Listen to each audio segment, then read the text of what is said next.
Junagadh crime બ્રાન્ચે ઓસા ઘેડ ગામે આમ આદમી પાર્ટીના તાલુકા પંચાયત બેઠકના ઉમેદવાર નિલેશ હરદાસભાઈ માલમના ગોડાઉન પર રેડ પાડી 96 બોટલ વિદેશી દારૂ ઝડપી પાડ્યો છે।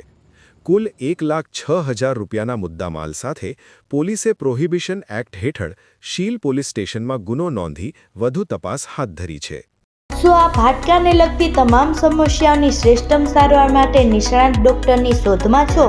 તો હવે હાડકાના નિષ્ણાત સર્જન તેમજ વર્ષોના અનુભવી ડૉક્ટર અમિત બામણિયા દ્વારા વિનાયક ઓર્થોપેડિક હોસ્પિટલ ખાતે હાડકાના દર્દોનું નિદાન અને સારવાર રહેશે ઉપલબ્ધ। સાથે અહીં ગંભીર પ્રકારના ફ્રેક્ચરના ઓપરેશનો, ગોઠણ, ખંભા તથા શરીરના અન્ય સાંધાઓની સારવાર, કમર તથા સાયન્ટિકાના દુખાવાની સારવાર મળશે। હાડકાના દર્દોની સચોટ સારવાર માટેનું શ્રેષ્ઠતમ સ્થળ Vinayak orthopaedic hospital, Vrindavan complex પાછળ, વેરાવળ રોડ, કેશોદ। એપોઇન્ટમેન્ટ માટે ડિસ્પ્લે પર આપેલા નંબર નોંધી લેશો।